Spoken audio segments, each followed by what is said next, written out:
right, let's do a right-wing roundup. What do you say? The Supreme Court seems poised to expand the president's authority over independent agencies, which I imagine anyone with a working knowledge of either our Constitution or just the part of the dictionary containing the word independent would staunchly disagree with. How is this a debate? Like even just 10 years ago, can you imagine anyone in this country publicly disagreeing with the idea that some agencies should be staffed with learned experts who operate based on objective fact and not the politics of the party in charge, right? But they're out here like, well, yeah, now you say they're independent, but how come these learned experts and objective facts always disagree with us and side with the woke left, huh? They're clearly compromised. Like, you can't think of another reason why that might happen? You don't think that maybe that's because, okay, whatever, it's fine. And speaking of headlines you probably wouldn't have seen 10 years ago, the Minnesota Cinnabon worker who called customers the N-word has raised over $100,000 and counting. Ain't that America? Yeah, I don't know. I find this to be less than ideal, y'all. Back in my day, the racists at least had the decency to take a smoke break and whisper the N-word to each other out by the dumpsters with the rest of the trash, right? The fact that they're so brazen about it now is a sign of serious moral decay. But why wouldn't they do it? It's clearly very lucrative. If anything, this lady should have been more disgusting, right? She was racist towards adults. She's got about 100K. But the other Minnesota white lady who went viral for being racist this year, back in April, she got almost $1 million because she hurled the N-word at a 5-year-old in a playground. Our society's out here giving NFL vet minimum contracts for slinging slurs at school children, y'all. It's crazy. And you just know there's papaws all over the South seeing these stories like, damn, I didn't know you could go pro. It's only going to get worse. Why? It's been incentivized. Now if you get sick and tired of your Baskin-Robbins job, just wait till the next time the local theater teacher comes in, hit him with all of homophobia's greatest hits. The next thing you know, you got a podcast and a Maserati. Like, we are so fucked, y'all. But on a lighter note, Transportation Secretary Sean Duffy has been comically dumb lately. He was asked how he would improve the air travel experience or if he had a plan to lower cost. And he said, well, first, I think everyone needs to dress up to fly again, like in those old-timey pictures where the stewardesses are super hot and everybody's smoking cigarettes and being white and looking awesome. It's like, sir, I don't understand how that's going to... Also, I don't know what you mean by cost or plans, but how about this? Pull-up bar at every gate. Huh? Yeah, get some reps in, maybe get a pump, try to not be the kind of fat, sad loser that brings up dumb shit at press conferences. Maybe try that. All right, no more questions. Duffy, out.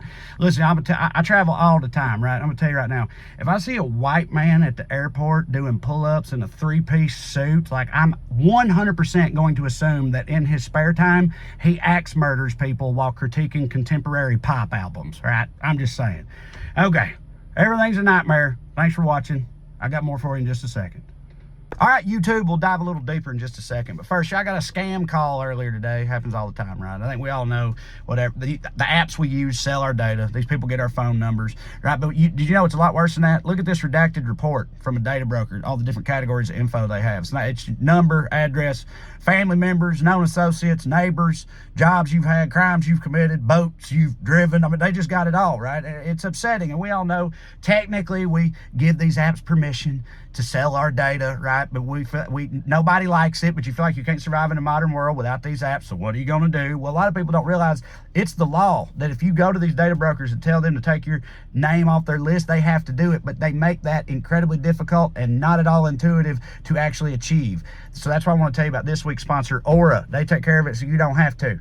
Aura will go to all these data brokers, find the ones that are shilling your information, and get you taken off their list so you don't have to worry about it, right? They'll get it done. And there are other companies out there that might do this, but they're not like Aura. Aura is one-stop digital security shopping, all right? They got VPN, antivirus software, password manager, credit monitoring, 24/7 customer support.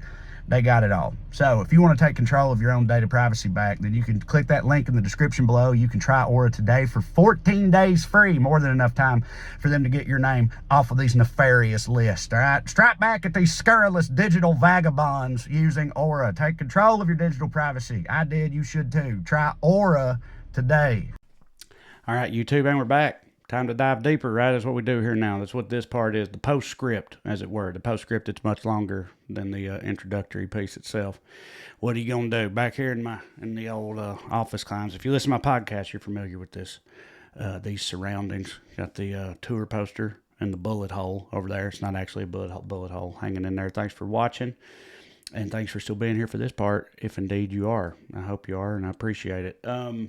So yeah, these topics today. So first of all, and some more sausage is made stuff. This week I wasn't sure what to talk about. That happens sometimes.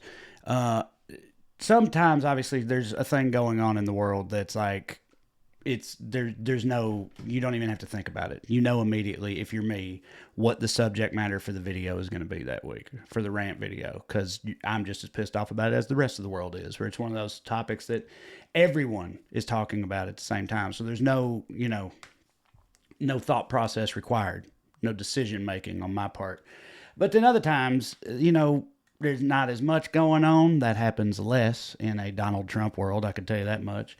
Or there's a few different things going on or whatever, and it's hard to decide really necessarily what to talk about. So every now and then, and it's been a minute, again, mostly because of the generally bigly chaotic nature of the second Trump administration, but it's been a minute since I've done what I will do in that scenario, which is I used to call them a red roundup. In this case, I changed it to right-wing roundup. I don't know why I needed a name for it. It's put simply, it's just, covering more topics, but in less time for each one, doing quick hitters on multiple topics instead of going hard on just one. That's kind of what I do when I can't decide what to talk about, or again, in the increasingly rare event that it happens to be what you might call a slow news day. So today I saw that, that Supreme Court decision was expected to come down. That's another thing. It's like at the time that I made this, it had not actually come down. So I'm taking a bit of a risk, sort of, by making it and then uploading it without the official judgment. But every source I saw just said, Supreme Court expected to rule that. So I'm just trusting it, like the Washington Post and the New York Times, and, rags like that have some inkling of what's about to happen there. But the news that, and of course, also, I feel like you don't need a report from the New York Times to expect that this particular iteration of the Supreme Court would hand Donald Trump the keys to even more unbridled authority. It's been kind of a motif for them, sort of their cause célèbre, their raison d'etat. I don't know if either one of those French words are right for the way I'm trying to use it. I'm not good with French stuff. I try, as a form of protest, I try to say as little French as possible. I'm just kidding. I don't have any problem with the French, just so y'all know. Every now and then I pretend I do because it's funny. I appreciate their contributions to the fat world. Although I do have to say, it is annoying that they have contributed so much to the world of fat kittery, all they've done with butter and pastries, truly amazing stuff, and yet they're still skinny little cigarette smokers with striped shirts and shit. It ain't fair. How you a waif when you cook everything in butter? This is not politics. I don't know how I got on French butter stuff, but anyway, that's been their whole reason for being, this version of the Supreme Court, right? Just empowering Donald Trump further. That's why I put them in the position to begin with. That's why it's like, people, I remember when I was a kid, well, not a kid, I wasn't paying that much attention to presidential elections when I was a kid, but when I was younger, you never, in my recollection, it never really got brought up too much, the importance of the Supreme Court. A general election was about who's going to be the president. And that's why I feel like in recent years, it had people kept trying to really emphasize to American voters, it's like, look, y'all, even if you don't like either one of these candidates or whatever you think, this is actually much, much bigger than that because of this. This is here are the implications of this, in terms of the Supreme Court and how that can work. And I feel like a lot of Americans hadn't really thought about that up until relatively recently. And now it's all come to bear at once. And we're living in the goddamn Handmaid's Tale or whatever all of a sudden. And it's a real shame because, in our early country's infinite wisdom, they decided to let these people just rule until they die. Although I didn't know until my buddy Smart Mark, my co-host on the Weekly Skews podcast, my political podcast, I assume many of you watch, and if you don't, what are you doing? Smart Mark informed me, as he often does, something I didn't know, that they, even though it's written in that they serve for life on the Supreme Court, used to, they didn't do that, though, I guess.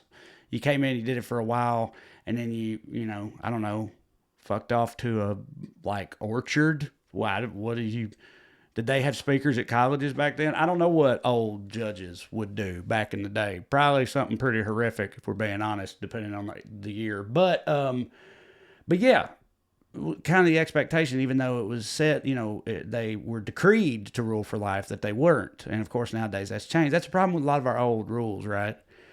A lot of things in the Constitution, the way things were written, is that you want to call it naivety, but it held true for damn near 250 years or whatever.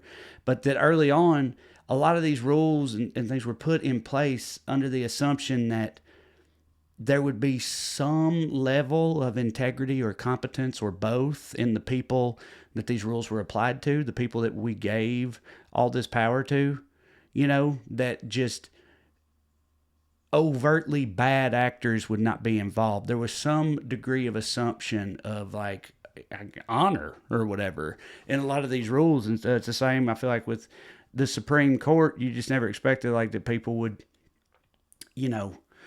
like selfishly just hang on, just cling to whatever vestiges of power they has is way past the point where they should have it. And even if it has horrific long-term implications, am I talking about, a hero of the left? I might be, RBG. She's not the only one, but I'm just saying look, call a spade a spade. She certainly put us over a barrel, but it wasn't just her. It was a lot of things. And now this is where we at. This is the Supreme Court we have, and this is just the latest in a long line of dubious at best decisions that they've made. Again, I said decision. As I'm sitting here recording this for y'all, they still haven't even officially said it, but it seems like a foregone conclusion. So what they're going to rule today is that these certain independent agencies, which fall organizationally under the executive branch, but they're made independent for a reason, that Trump, as the president, but obviously specifically Donald Trump, has like complete unilateral and unbridled authority over these formerly independent agencies. And it's just one of those things where it's like, and I said this in the video, the rant itself, I don't understand how a dumbass on the street could argue in this direction, let alone an entire, the highest tribunal in the land, meaning that like the word independent answers the question just by itself. That's what independent means. If we have independent agencies, then no, he don't have fucking direct limitless authority over them. That's how you need a Supreme Court to tell you that, but they'll somehow find a way to twist themselves into making it make sense. And it's just absolutely asinine. But again, not just that part of it, but also the part I mentioned in the video of like, this is the type, because it also happens in media too. Much has been made over the years of the fact that it's like when, way back, I say way back in the day, but in living memory for a lot of people, not me, but some of y'all, I'm sure, and my parents and stuff, there was like Walter Cronkite, and there was the news, right? And there were also tabloids and rags and shit and yellow journalism and all that stuff, and propaganda, all that always existed. But there was also just the news, and the assumption from everyone, no matter what you believed across the entire spectrum, the assumption from everyone was that the news was just things that happened, just objective, like truth, right? And the fact that that is no longer the case and hasn't been the case for a very long time is one of the single biggest problems that we have. But this is another kind of example of that, where it's like outside of the Trump era, the post-Trump era, so the last roughly decade or so, I can't imagine talking to anyone that would dare to make the argument publicly that independent agencies are bad, because that's an aspect of checks and balances. What most of us watching are probably Americans. We probably went to American schools. Remember when they had those? Yeah, those days were numbered for those things, by the way, American school systems.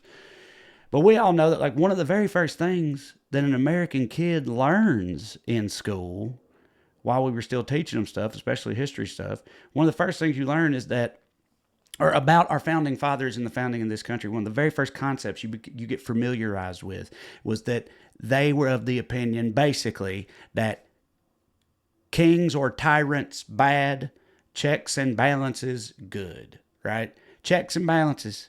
Is that not like, how often did you get that hammered into you as a kid? Checks and balances. That's what makes America America. That's why it's so important.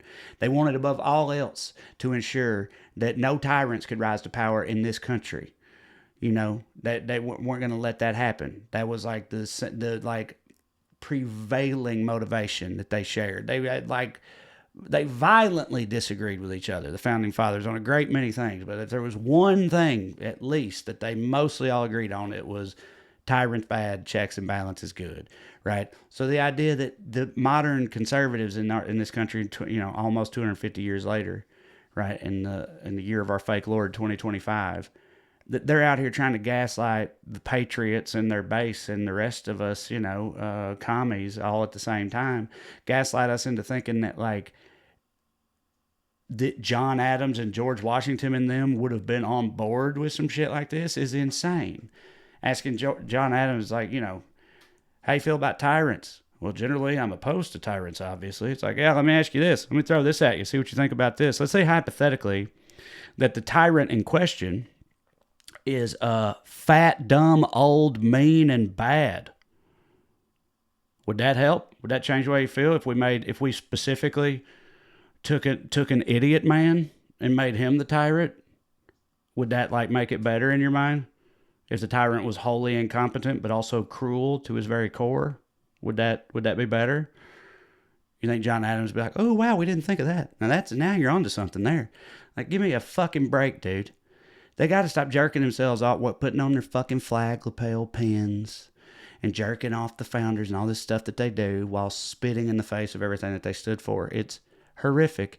Fucking Glenn Beck. And I'm admit, I ain't kept up with Glenn Beck, and I don't have any desire to reacquaint myself, frankly.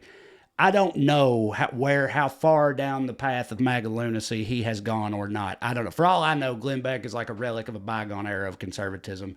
Or maybe he's as loony gets. I don't know, because I don't follow that motherfucker. But he went kind of viral sort of today because he interviewed on his show an AI George Washington. Right? And that's the exact type of thing I'm talking about. It wasn't, so he's like, presenting it as though, what an opportunity to speak with America's first president through the wonder, the glory of technology, right? But this version of George Washington was like in like a black tee with his fucking biceps showing, looking like he's on TRT and Alpha Brain and stuff, doing podcast shit. And weirdly, he seemed to have most of the same opinions that Glenn Beck has, George Washington. Imagine that.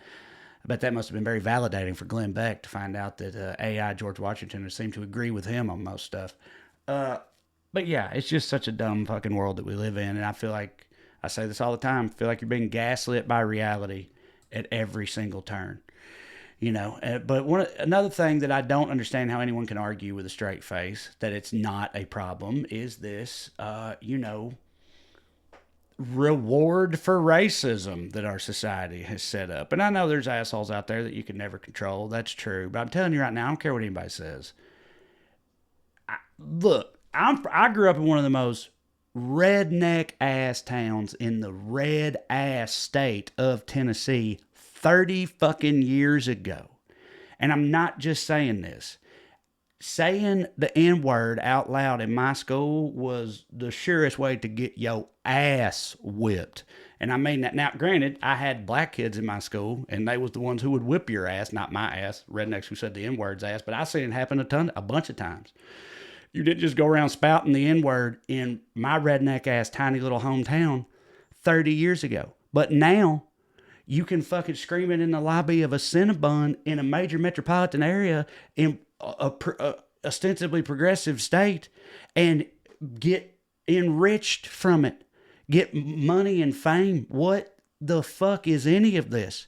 How is any of this happening, and how is anyone okay with it? I know that none of us here are okay with it. And I know that there's plenty of people, I'm sure, even like on the right, who are like, well, that, at the very least, they're like, I ain't sending that bitch no money, like at the very least. But there's enough people out there to rack up a pretty serious haul for her just for calling black people the N-word.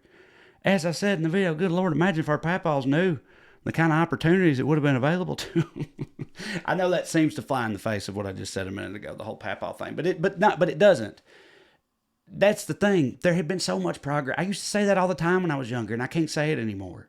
The amount of immediately apparent progress that had been made in this country in my lifetime, just living in a place like that, which is a pretty good bellwether where racism is concerned, was bananas.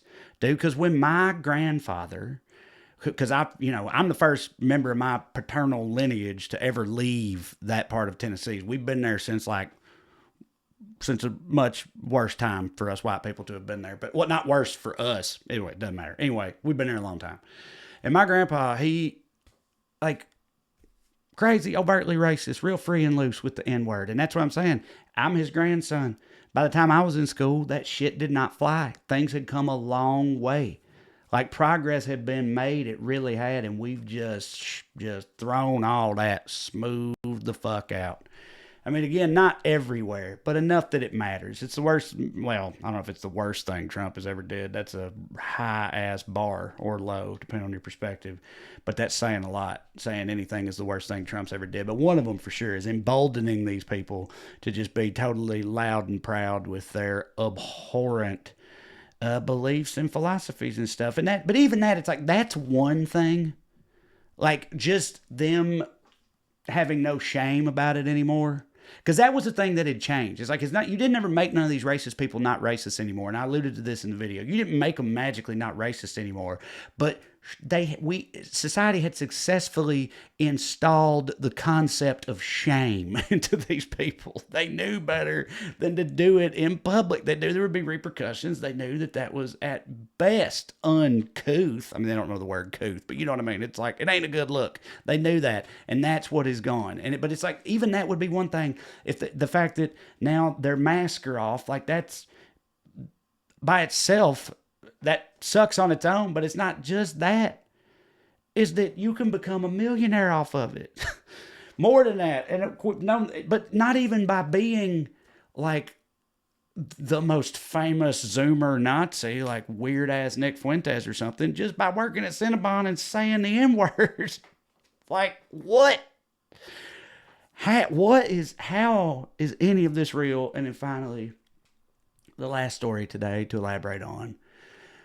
Sean Duffy, who, you know, obviously, I imagine in the future, in the third and fourth Trump terms, once we've found a way to transmit Trump's jelly brain into some sort of jar or a six-pack having Elon Musk designed robot body or whatever, and allow him to rule over us in perpetuity for the rest of all of our lives. And once that happens, and by the sixth or seventh Trump administration, I assume it will be a requirement to have come from reality TV in order to work for the administration, the regime. And Sean Duffy, you know, he's on the forefront of that emerging trend. Real world, Boston alumnus, and noted nothing else. I don't know what else he's done. I don't know. Did he do a bunch of bus stuff? What's he know about fucking trains and shit? Anyway, who knows? Doesn't matter. Immaterial. He was on a reality show, and he kissed Trump's ass at the right fucking dinner once. So now he's in charge of all our boats. I don't know if boats fall under him or not. But anyway, I fly all the time. So he's been doing airport shit this past week, so I've been very aware of it. Right? And it's been, you know, I was going to say pissing me off. It's been more like amusing me in a, boy, I hate this dumbass son of a bitch type of way. But, yeah, initially, they, you know, there's been, I can tell, I travel all the time. There have been problems. They've been well documented, not just in terms of accidents, but waits, cancellations, just like shortages in labor, and also ATC, and just you name it, all kinds of stuff. And it's been like a minefield out there in America's airports. Plus, the airports themselves, in a lot of cases, are sort of crumbling like the rest of our infrastructure. So people have been asking him about these very material questions like that. You know, people aren't happy with the overall experience, aviation in this country. What should we do? And his response was, well, here's what I'm thinking.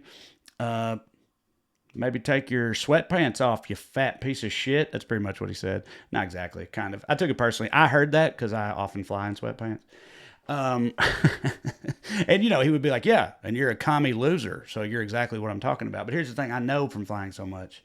I fly so often that I often get upgraded to first class. I don't spend the money on it. I'm a man of the people, but I get upgraded to it as a sign, you know, reward for my loyalty. And I go in the lounges and stuff too, also for free, because I'm such a frequent flyer. Because of doing that, I know I see other frequent flyers, businessmen, engineers, shit like that.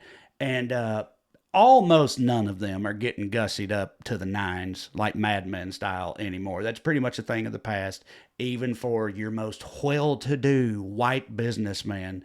You know, they'll dial it back a little bit because flying kind of sucks, which is the point in question. Might as well be as comfortable as you can. How in God's name is me putting on a pair of slacks gonna lessen the percentage of delayed flights that they're having at ATL this week? What is any of that even supposed to mean? Right? And then just yesterday or the day before, him and RFK Jr. went to an airport and did pull-ups for some reason.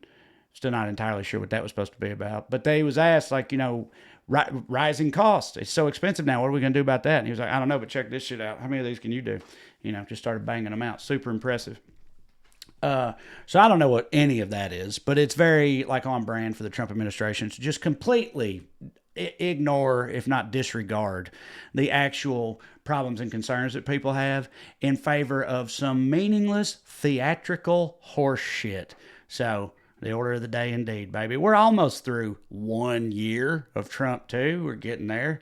So we'll see out the rest of 2025 together, I reckon. Thanks for watching. I appreciate it. Goddamn, 21 and a half minutes. I hope that was of interest. I'm telling myself, it's like, if you're here, it means you like me. And if you like me, you won't mind hearing me elaborate in my classic perturbed and folksy way. But either way, thanks for watching. Watch these too. Watch this. This is Trash Daddy, my special. If you haven't watched it, watch it, please. Watch it again. It's funny. It's good. People liked it. Had a good response, and I appreciate that. Also, subscribe to the channel. You get all these videos, podcast episodes, and stand-up clips, cooking clips, all that. And then the important one for me, this other one over here, one of these two, is TraeCrowder.com. It's my website where I put up my tour dates. Check that out. If I'm coming near you, click the link, get a ticket, come see me. If you like these rants, you'll like the stand-up. It's not the same thing, but you will like it. People, we have a good time. Either way, thanks for watching. I appreciate it. Love you like chicken. Hang in there, everybody. Happy holidays. See you soon.